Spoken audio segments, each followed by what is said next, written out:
Hi guys, आप लोगों ने बहुत सारे चित्र देखे होंगे, लेकिन कुछ चित्र देखे नहीं जाते, महसूस किए जाते हैं। उन्हीं में से एक है ये मेरा शिव पार्वती का चित्र, जिसे मैंने किसी की ड्राइंग से इंस्पायर्ड होकर बनाया है। ये चित्र भी ऐसा ही है, जैसे ही नज़र पड़ती है मन अपने आप थोड़ा हल्का हो जाता है। माँ पार्वती का मुखमंडल शांत है। ये वो शांति है जो शब्दों से नहीं, साथ से आती है। उनकी मुस्कान में एक गहरी तृप्ति है, जैसे जीवन ने अपना सही स्थान पाकर विश्राम ले लिया हो। और उनके पीछे महादेव खड़े हैं, निडर, स्थिर और पूर्ण। शिव का यूं पीछे खड़े होना किसी दूरी का संकेत नहीं है, ये उस प्रेम का रूप है जो कहता है मैं यहाँ हूँ। शिव की उपस्थिति दिखती नहीं, महसूस होती है, जैसे वायु का स्पर्श, जैसे छाया की शीतलता। माँ पार्वती की दृष्टि आगे है, क्योंकि उन्हें पता है कि पीछे जो खड़ा है वो सदा साथ है। यही तो शिव पार्वती का माधुर्य है। यहाँ प्रेम बंधन नहीं है, यहाँ प्रेम आज़ादी है। जहाँ पार्वती अपने स्वरूप में पूरी तरह खिली हैं और शिव उस खिलने की शांत मुस्कान है। इस चित्र में शक्ति सौम्य है और शिव उस सौम्यता के संरक्षक हैं। दोनों का संग ऐसा है जैसे नदी और तट। नदी बहती है, तट साथ रहता है। ना तो नदी रुकी है, ना तट डगमगाया है।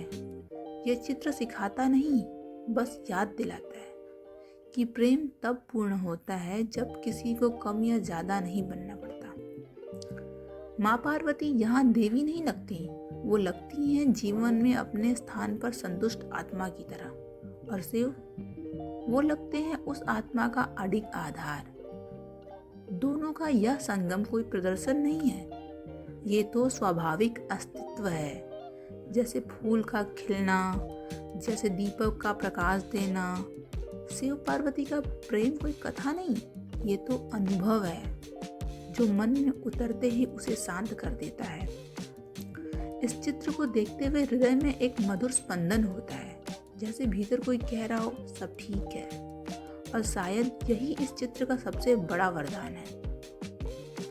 ये चित्र मन को घर जैसा एहसास देता है, जहाँ कुछ साबित नहीं करना होता, जहाँ बस होना पर्याप्त होता है। शिव और पार्वती का यह संग संपूर्ण है, संतुलित है, आनंदमय है।